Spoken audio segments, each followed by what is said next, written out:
Hey, I'm like human coffee with the same effects, all of them. I don't work for, I'm making this very clear, I don't work for Twitter.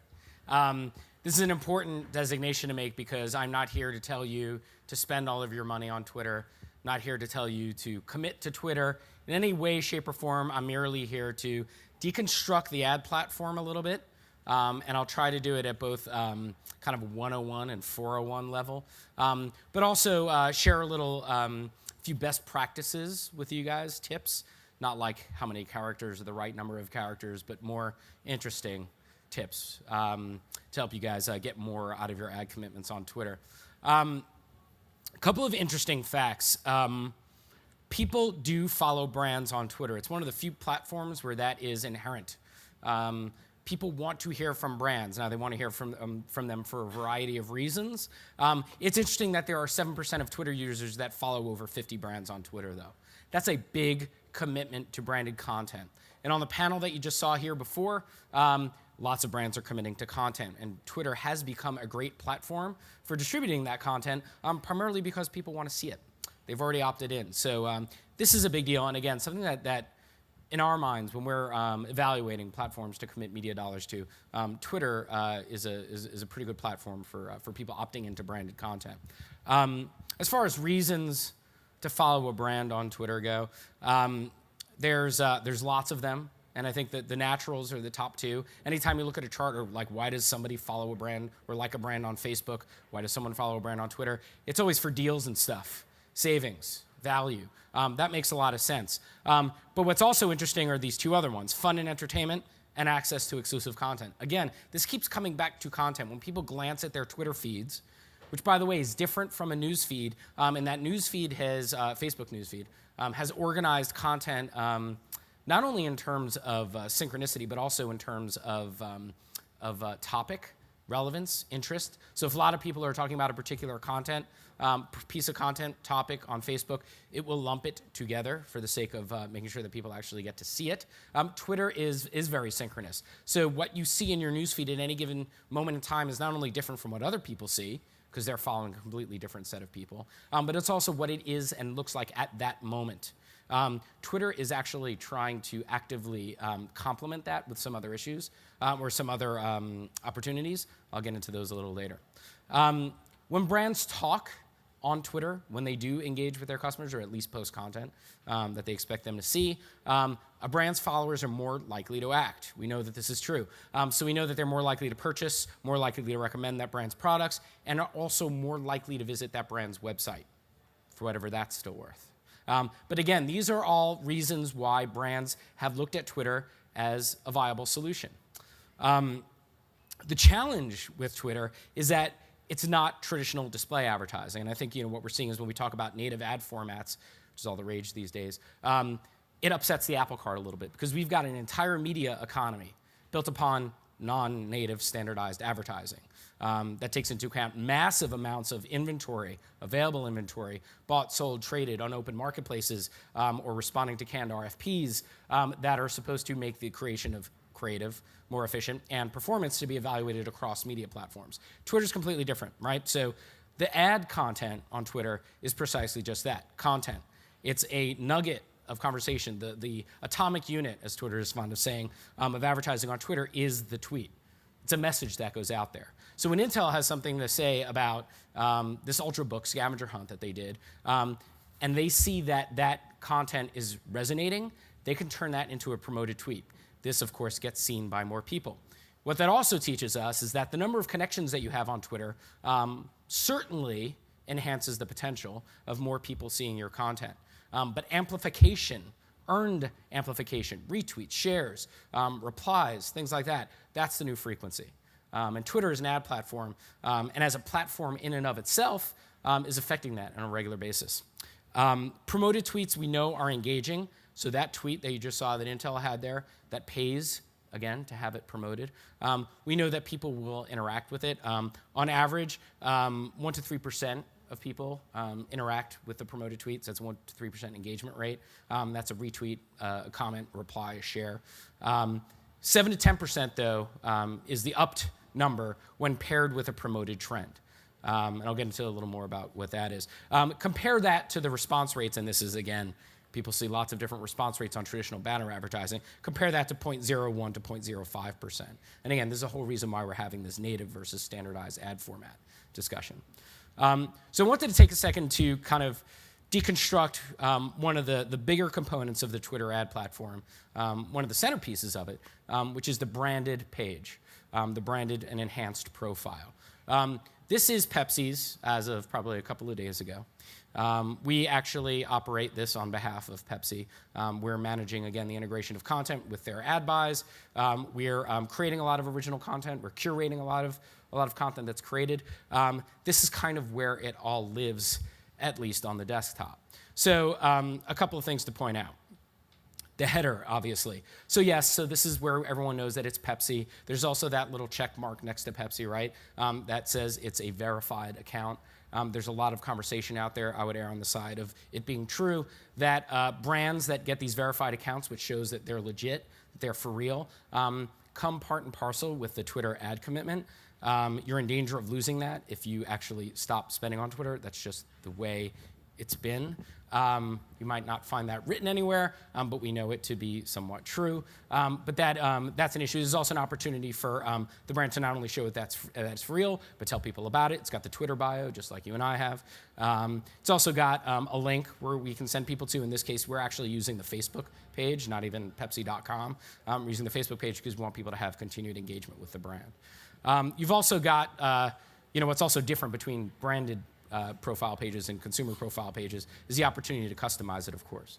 So we've done, in this case, we've just co-opted the global campaign, the new Pepsi Live for Now campaign, and turned that into the main image on the page. What's also pretty cool about the enhanced profile pages is that it plays up multimedia content.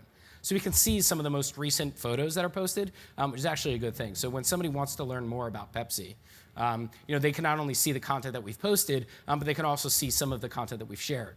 Some of the images that, whether they're our images that we've created, images that we've found interesting, it grabs all of those images from whatever shortened links that we've used, whatever content we've uploaded, and turns it into the recent images. We've also got, of course, the stream of the most recent tweets. What's interesting here is that you get a lot of @replies, especially with Pepsi. We spend a lot of time actually interacting with consumers. Some brands don't. So some brands spend a lot of time pushing out messages, pushing out information, which is totally acceptable, totally fine, whatever works for that brand. Twitter will be turning on an option, it's already available for some people, to actually disable replies from showing up in your brand timeline. So if somebody wants to look at your brand page and actually just see the content that you're posting, that's what you want people to see, they can just see that. If you actually want them to see @replies, which I would argue sometimes is a good thing if you do a good job with it, you can leave that turned on. Again, the core of everything from an ad platform standpoint is what you choose to promote. Oftentimes, what we find works is choosing to promote content. Sometimes we like promoting tweets that aren't even our own, of course with explicit permission. In this case, this is pretty much a retweet of Nicki Minaj, who's got a ton of followers on Twitter. But she tweeted her involvement with the Pepsi campaign and her appearance in the global TV spot, the Live for Now TV spot. So we tweeted a quote from her most recent song, and again, she actually tweeted this herself, and then she retweeted the Pepsi account because we baited her into it by including her in there. But what we also did was, again, include hashtags, which are very important, which again, I'm wrong sometimes, and about a year ago, I declared hashtags kind of dead. Because they were pretty, people just basically turned them into jokes. But people actually wound up embracing these things, and it helps tag-related content. There's a great book called Everything is Miscellaneous, which kind of talks about how the eventual landing place of content is a place where everything is all in the same bucket. So forget about like inbox 0 and filing messages away. Imagine everything is in your inbox because our search will be so good that we could just pull things out of it at will. That's kind of the notion of hashtags. All this content is there, it's streaming, it's constant. But if you wanted to find out all the relevant conversations going on about our particular topic, people are actually participating in the categorization of that information. So hashtags wind up being a great way for us to do that, a great way for us to, again, insert the tweet into relevant topical discussions. In this case, it's uber relevant, not because it's Pepsi, because this is about Nicki Minaj. So of course, Roman Reloaded, which is the title of our new album, Team Minaj, which people that are Nicki Minaj fans like to append their tweets with, and Live For Now, the brand tagline. The reason why there's a Live For Now hashtag there is because we're actually pulling content that people are tweeting with that hashtag into Pepsi.com and to other Pepsi social channels. That gives us an opportunity to, again, curate content created by consumers rather than putting all the pressure on us to create content ourselves. As I mentioned, we baited Nicki into retweeting this, which she did. And then we've got a coded link, coded URL. This is, again, very important, obviously, because we want to track everything that we do. And certainly that includes what happens after somebody views the tweet or somebody chooses to click on a link. So again, everything just like we would do with any ad that's served anywhere else, we're coding the link and tracking it all the way through. Of course, you get the promoted by Pepsi icon. Now, when you're a paid advertiser on Twitter, you get access to rich metrics, more metrics than you would otherwise have. As part of that, you've got full timeline activity. You can slice this and dice this by date range, by the type of interaction, by activity, by type of content. You could sort it by tweets that worked well, tweets that didn't work so well. You can actually learn a lot from this. But again, these are all stats and metrics that are about the interactions that happen on Twitter as a platform, which is a challenge, right? Because not everything happens within the walls, if Twitter had them, of Twitter. So a lot of things happen after somebody even shares the tweet. I want to know things like how far did that piece of content travel and how fast. Because if I'm a brand with an urgent message, I want to see how far and how fast that piece of message, that piece of content traveled, which again, you can't really do today with the Twitter platform, but it's something that we hope to see in the future. I already mentioned the coded URL.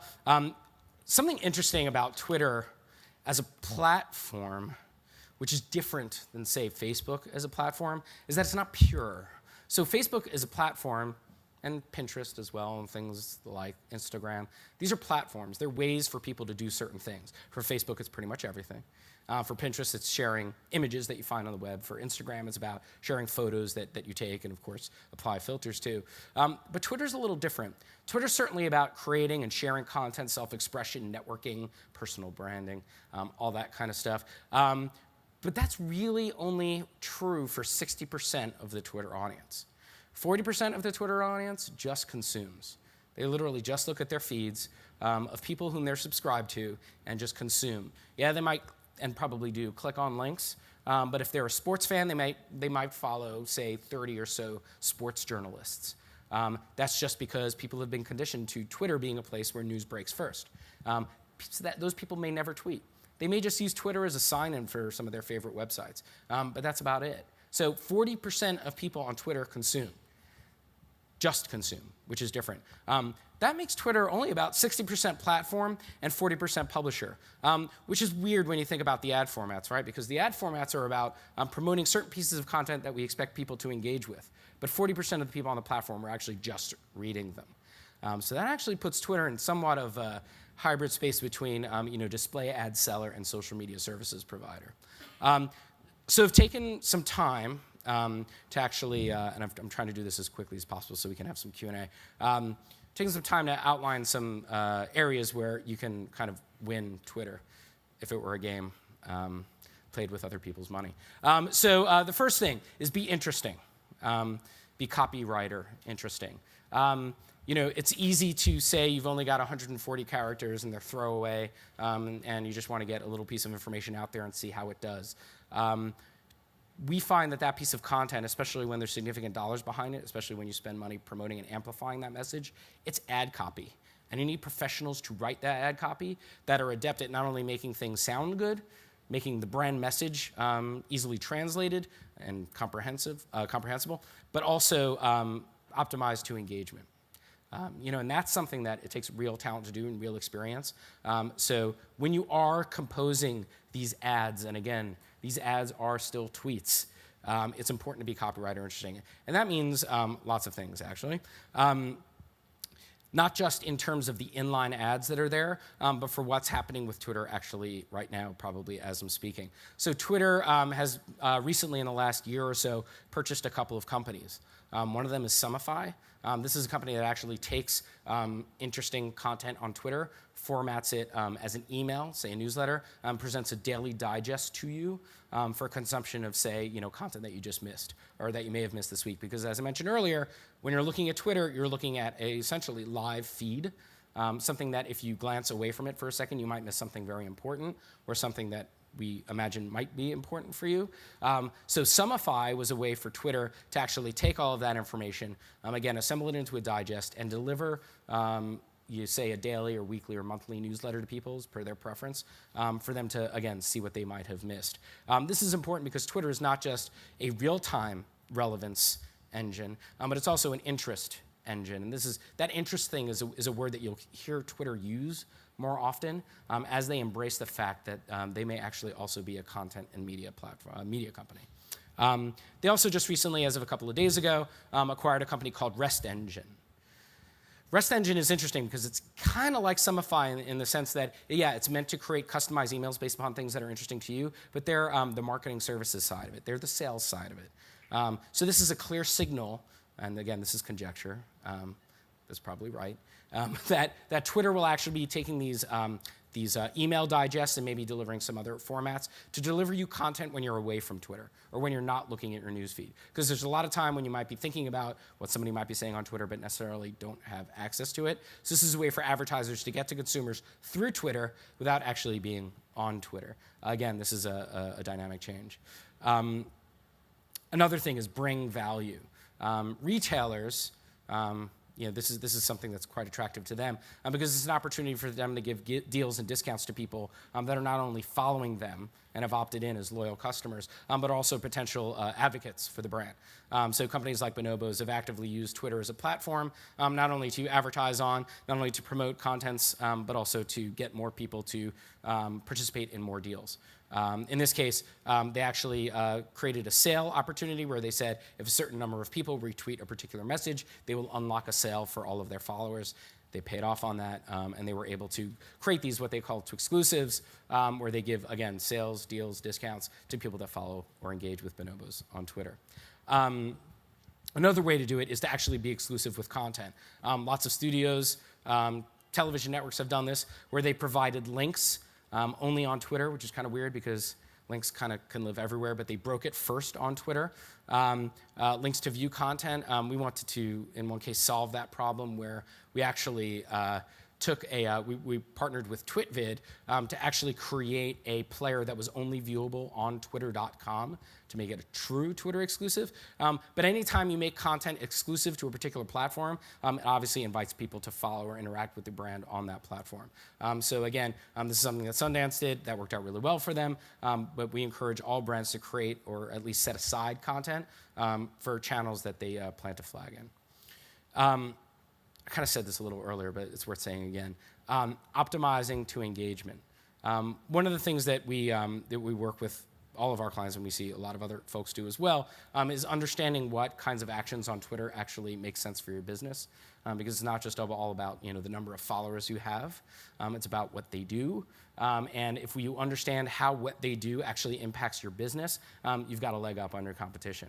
So when we figure out what those engagements are, and again, they're different from for everybody, and it's not just native Twitter actions. It might be also shares, advocacy, increases or improvements in sentiment that, of course, might happen on Twitter or even on Facebook. Wherever those travel, it's important for us to optimize to that and optimize the money that we spend to that. In order to make that happen, though, we have to break down silos.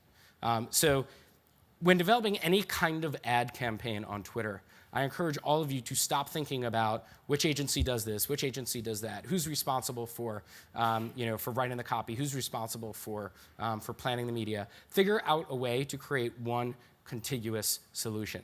And I can't say this enough. The ad copy is the content. And the content is the ad copy. So whatever you are seeking to amplify, this isn't about just increasing frequency and multiplying exposures in the hopes of affecting someone's thinking, which is how we always do television. This is actually about driving engagement. And we know that better engagement happens when the content is better.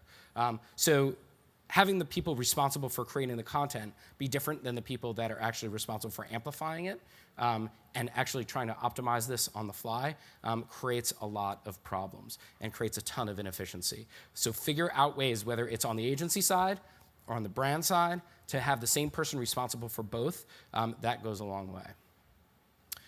Hashtags. I'll give you a second to read this one and throw up your lunch in your mouth.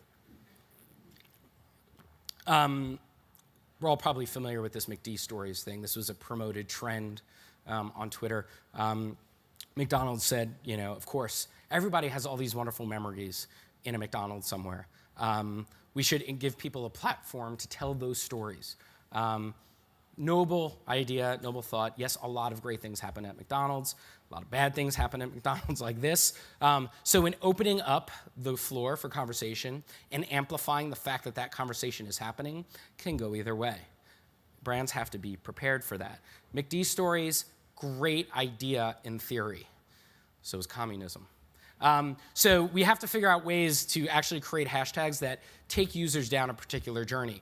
Sometimes that's a hashtag coupled with a tweet, a promoted trend coupled with a tweet, where when you do click on that hashtag, for example, there will be a pinned tweet at the top of that timeline, that hashtag threaded timeline, that can provide more information about what to do with that particular hashtag. Sometimes people follow that, other times people just try to hijack it.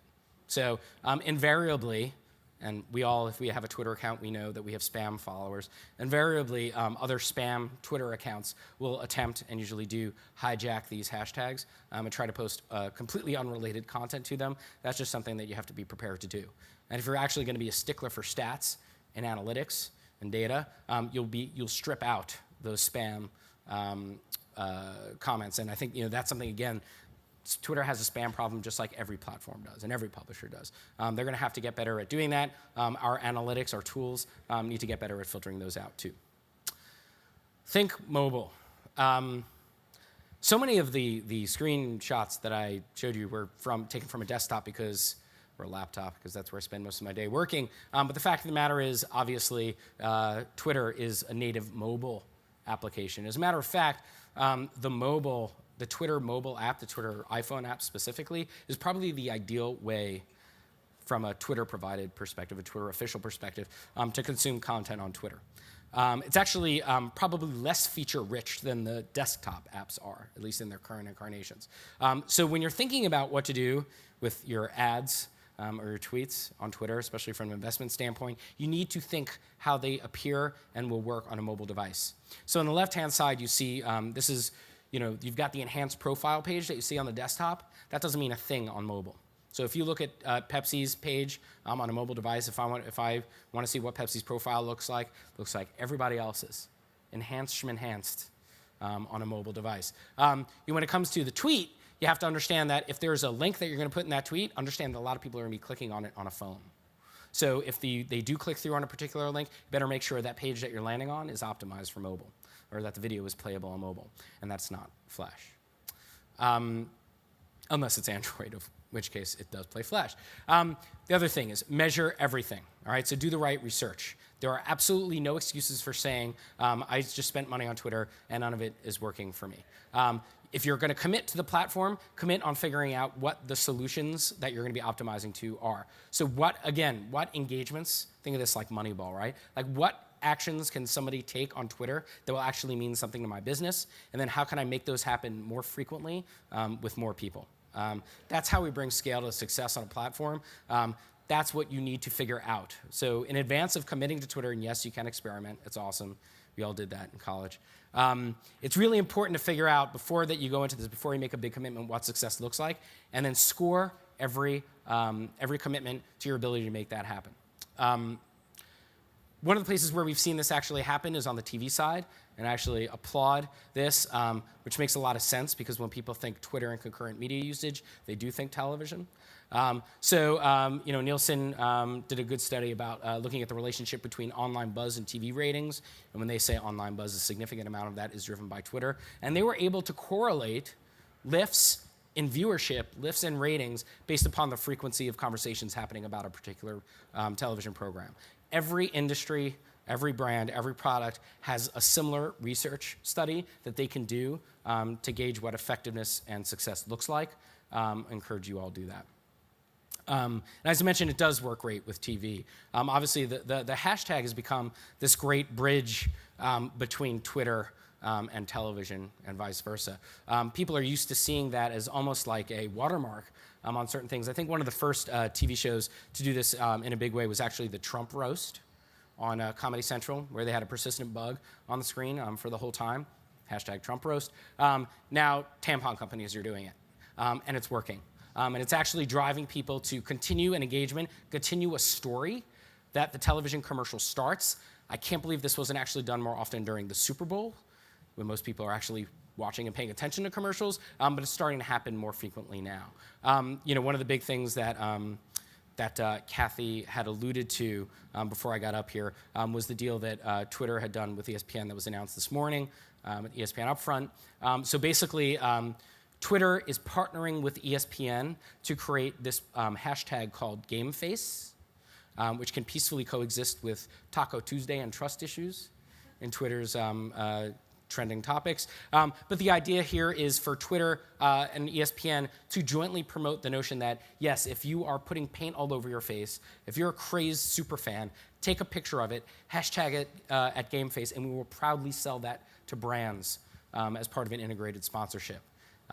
As intriguing as that sounds to consumers, it's actually quite interesting because Twitter becomes a media company at this point. So Twitter is delivering engagement, whereas traditional media companies have previously been only able to deliver reach.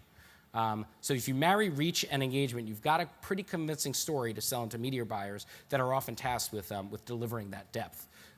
So this actually means that there's a lot of potential for Twitter to partner with the Oscars and ABC, for example, which is the same company as ESPN, in delivering, again, integrated sponsorship opportunities where it's not just, again, about how many people you can reach with a message, but how far you can carry the conversation. So again, this takes into account Twitter being not only a platform for consumption and sharing, but also a publisher, which is making more relevant content easily accessible. So I think we've got like a couple of minutes left, or maybe two. Well, or maybe even one. So do we have any questions on Twitter? Are you guys going to advertise it on it now? What's your deal? Wait, oh, yeah, right there. Okay. Yeah, just one question here. I was wondering what your technology is that's actually moderating all the content for like Pepsi. People. So you have literally teams of people who are looking yeah, at all this stuff. so we've the way we work with each of our brands, we actually cast for the role. So we want to make sure that the personality of the people managing the account align with the personality of the brand, and then there's complete immersion, ensuring that what the brand wants to be is in line with the kind of person that it is. But then it's also the person's job to understand what people think the brand is, which is oftentimes different than what the marketers say it is. They're literally day and night ensuring that proper engagement is happening between the brand and consumers. There are certain tools that we use to measure that, to enable workflow. So if something is brewing, say on Twitter, and we want to make sure the legal teams at the brands are aware of it, we'll certainly filter that directly to legal, as opposed to waiting for the marketing person to wake up, because legal tends to want to know stuff pretty quickly. But that's that's proprietary platforms. So. Content management tools to sort of scan that content. Sometimes. I mean, I would say that the tools that we're most fond of are the optimization tools. So we work with a company like Social Flow, for example. And Social Flow provides technology that enables us to optimize the content that we post for its ability to get reshared, retweeted. They actually have a tool, and it's granted it's in experimental phases, where you can literally, it will score content's likelihood of getting retweeted by the character. So as we type something and say it starts to look like Britney Spears, it might get scored higher in terms of its likelihood to get retweeted. So that's where the tools, again, make a lot more sense to us. And then, of course, there's all like the link tracking stuff, which has been around for a while. So I'm sorry to have to right. end this, but can you stay? Yeah, I can stay. I'll be here for a minute. Okay. Well, thanks, Ian. Thanks, Dad. Thank you.